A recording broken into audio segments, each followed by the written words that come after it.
Most people reach 30 with zero savings and no idea why. Nobody teaches you these rules in school. The system profits when you stay financially illiterate. Your 20s are not for spending, they are for building. One wrong financial habit at 22 can cost you a decade. The difference between wealth and debt starts with one decision. Most young adults know what to spend money on, not what to build.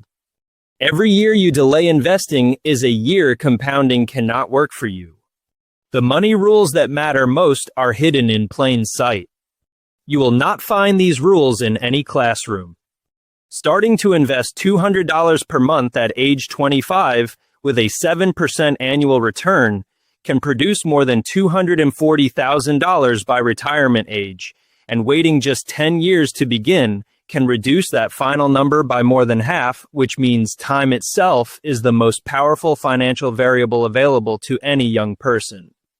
The 50-30-20 rule is one of the most practical frameworks for managing income, where 50% covers essential expenses like housing and food, 30% goes toward personal spending, and the remaining 20% is directed toward savings and debt repayment. Yet surveys consistently show that fewer than 4 in 10 young adults actually track where their money goes each month.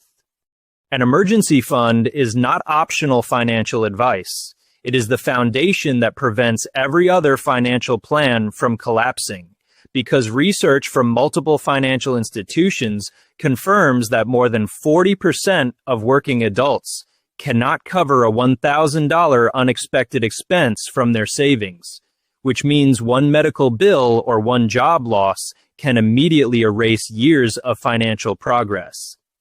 High-interest credit card debt operates like a financial trap with no visible exit, because a balance of $5,000 at an 18% annual rate can generate more than $4,500 in interest payments if only minimum amounts are paid each month, turning a manageable short-term expense into a multi-year financial burden that silently limits every other wealth-building opportunity. Your credit score is not just a number for borrowing money. It determines the interest rate you pay on a home loan, the rent a landlord will approve, and in some industries, even the job offer you receive, which is why building a strong credit history in your 20s by paying bills on time and keeping credit utilization below 30% creates financial advantages that compound for decades. Lifestyle creep is one of the most invisible and destructive financial patterns in early adulthood, because every time income increases, there is a natural psychological pull to upgrade spending on housing, dining, and subscriptions proportionally. And the people who resist this pull and instead redirect that extra income towards savings or investment are the ones who quietly and consistently build wealth without dramatic sacrifice. Money sitting idle in a basic savings account loses purchasing power every single year during inflationary periods, which is why understanding the difference between saving and investing is one of the most important distinctions any person under 30 can make for their long-term financial health. Employer retirement contribution matching is essentially free money that millions of young workers leave unclaimed every year because they either do not know the program exists or they delay enrollment under the assumption that retirement planning can wait, and this delay means not only losing the matched contributions, but also losing every year of compound growth that those contributions could have generated. High-interest consumer debt requires aggressive and immediate elimination, while low-interest debt can be managed more strategically, and young adults who understand this distinction can avoid both the paralysis of treating all debt as equally urgent and the mistake of ignoring debt that is quietly accumulating, compounding interest costs over time.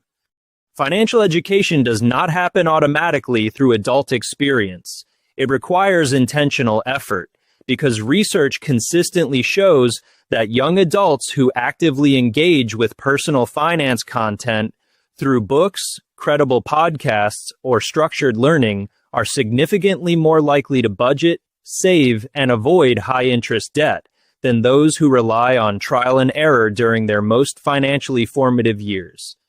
Housing decisions made in your 20s carry some of the largest long-term financial consequences of any spending category, because renting an apartment that consumes more than 30% of monthly take-home income leaves insufficient margin for savings, emergency funds, and investment contributions, yet social pressure and lifestyle expectations frequently push young professionals into housing costs that exceed what their income structure can actually support.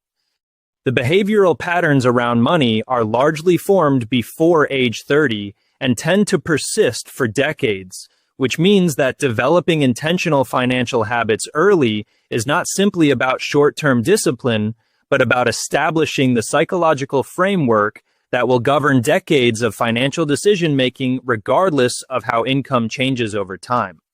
Insurance is a financial instrument that young adults routinely undervalue because the benefits are invisible until the moment of crisis. Yet inadequate health, disability, or renter insurance can produce a single financial event large enough to eliminate years of accumulated savings and set back an otherwise disciplined financial plan by a significant margin.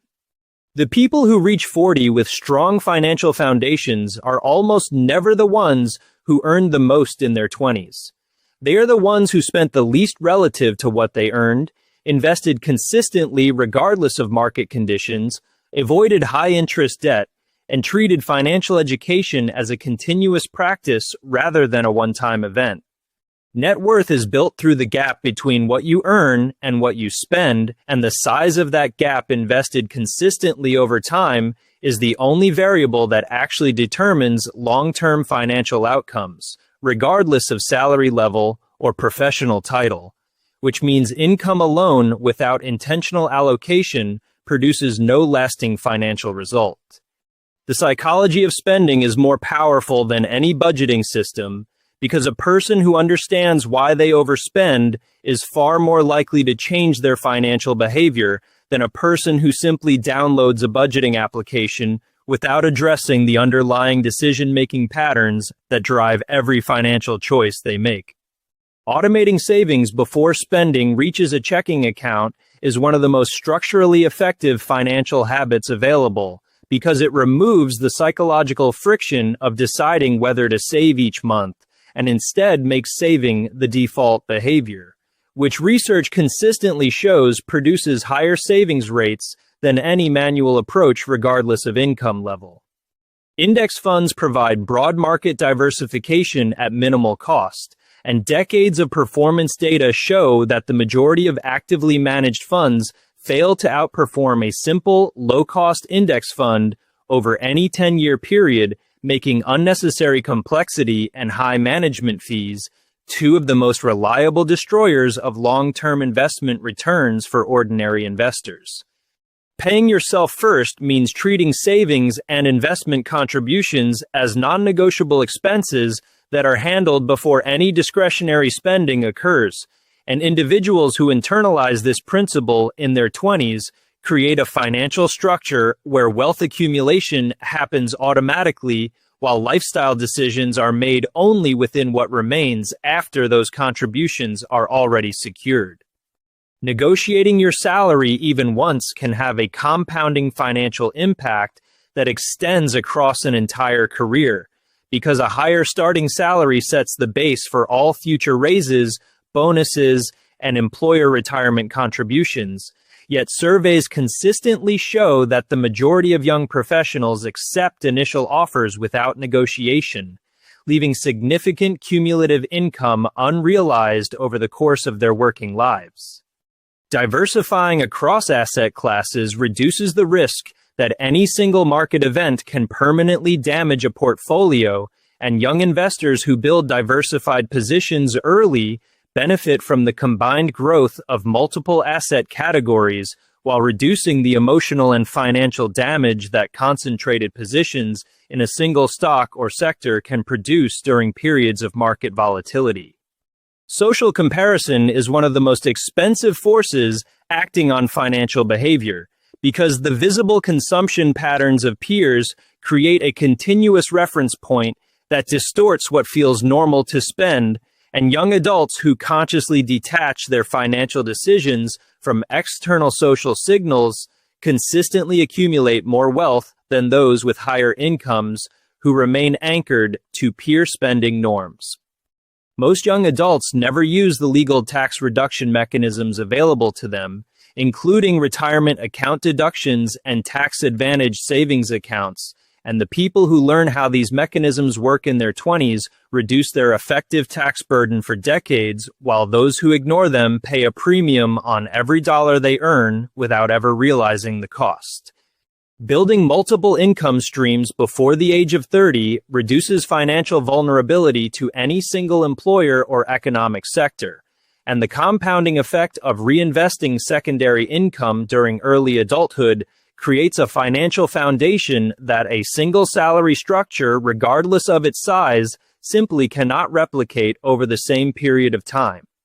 Spending on assets that appreciate in value rather than liabilities that depreciate the moment they are purchased is one of the clearest structural differences between people who build wealth and those who remain in a cycle of income consumption. Yet social pressure consistently pushes young adults toward high depreciation purchases that produce status rather than long-term financial returns. Aligned financial values between life partners produce significantly better long-term household wealth outcomes than mismatched spending and saving priorities, regardless of the combined income level of the household, which means the financial conversations you have before 30 are among the most consequential decisions you will ever make about money. The rules in this video are not complicated. They are simply the ones that most people learn too late. And the only difference between financial freedom and financial regret is whether you started applying them before the compounding clock